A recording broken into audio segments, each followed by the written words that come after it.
You are listening to the Money Hour at 11:50 a.m. KKNW, the Friday, February 19th virtual show. We are temporarily moved virtual. You can also catch us on podcast and on air on Saturday at 3 p.m. with a rebroadcast on Sunday at 8 a.m. I am your host, Tina Mitchell. I'm your co-host, Keelan Harvey. We are here to help you build strong financial blueprint 1 week and one show at a time. If you're hearing our show at a different time or day, you are listening to a rebroadcast. We're here to connect you with the guests that we have on the show today. You can call the show at 1-855-400-1150 or go online at themoneyhour.com. And now in studio, we have Tibi Botocan of A1 Senior Care Advisors, care options for seniors, right here on 11:50 a.m. KKNW. Well, Tibi, let's say I'm getting to that milestone in life, and what options do I have? I have a while, by the way, before that's going to be an option for me. Thank goodness. You do. You've got a long while, Keelan. But it's best to be prepared. So, what options are available for our seniors in the community, or maybe when I'm a senior? Well, we are lucky to live in an area where there are lots of options available. But just to give you like a broad general idea, there are independent livings, assisted livings, memory care facilities for those suffering from dementia, Alzheimer's, adult family homes, respite care, as well as hospice care for those who need it.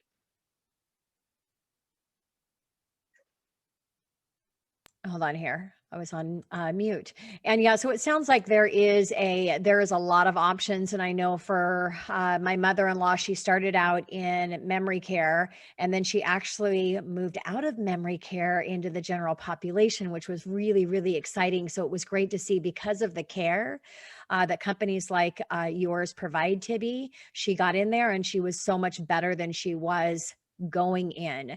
So let's start out with the independent living. What does that look like?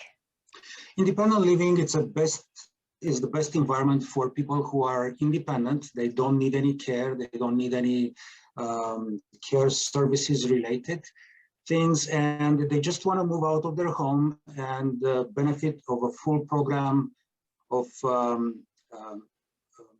housekeeping and the chef cooking 3 meals a day, and the full activity and social programs. They don't have to deal with the yard work. If something breaks down around the house, they don't have to deal with that. So they move into an independent living community. They have options between a studio, 1 bedroom, 2 bedroom, 3 bedroom apartments. They're beautiful. Everything gets included in the monthly rent. It is a month-to-month program, or there is a buy-in program depending on the company they want to be with. Wow, that sounds like a pretty good gig, actually, Tibi. Yeah, sign us up. Sign us up. What do I sign up? I mean, shoot, do I have to be a senior is the next question. No, let's talk about assisted living. What's the difference with assisted living? Assisted livings, it comes down to licensing, and many of the assisted livings, they are independent living as well. It's something that I call, it's a flexible licensing. And basically, if someone, a senior, an elderly person, they would move into an assisted living, but they don't need any care. They don't need any personal care or medication administration, anything like that. They just pay the rent. And in the rent, it's an all-inclusive. Basically, everything is included. The only thing they might have to pay would be a phone line or a cell phone and the cable TV. But when they get to the point where they start needing help and assistance, the services will come to them, will come to their apartment. So they stay where they are. They don't have to move anywhere else. And they're going to be evaluated for what they need in regards to assistance, and that could be medication administration, help with personal care, with bathing, showering, anything that is care related. All those services would come to them, and they don't have to go anywhere. Yeah, and what a huge benefit, because when you start losing your ability to do things that you always have been, that has to be traumatic enough without to then relocating to somewhere else. Whereas if you just get to stay there, and that transition is going to be a lot easier.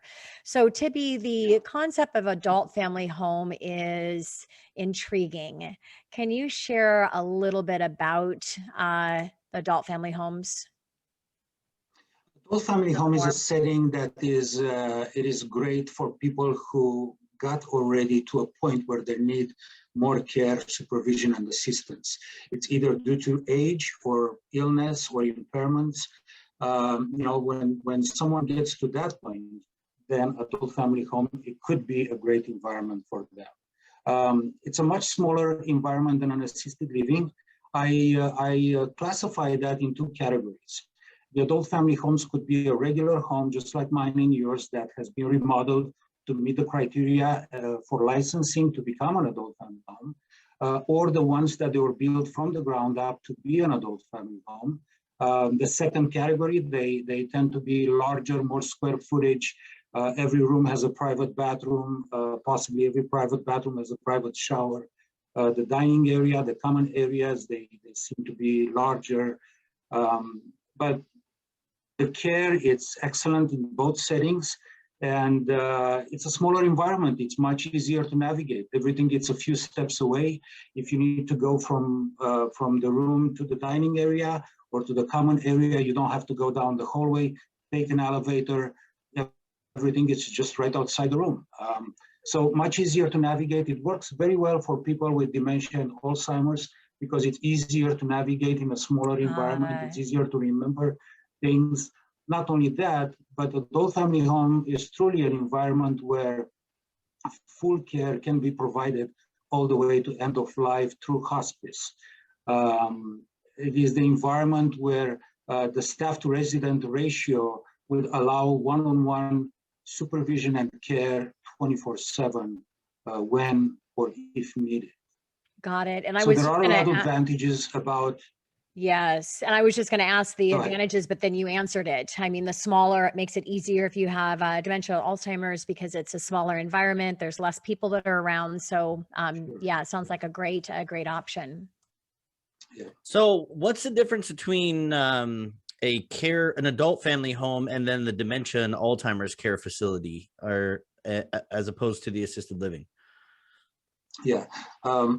A memory care facility, it's mostly designed for people that have mental impairments like dementia or Alzheimer's. And really what sets apart a memory care versus an assisted living is that memory care, it's a locked facility. Basically, all the exit doors, the gates, if they have a patio or a backyard, they're all locked 24/7. So people who are wandering, people who are confused and seeking exit, they're not able to exit.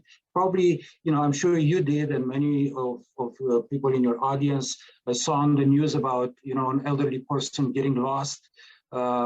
And scenarios like that happen if people who are confused or they have dementia or Alzheimer's on a more advanced level, they go outside their home to pick up the mail, but then they find themselves, they forget why they went outside, and then they forget how to go back to their homes.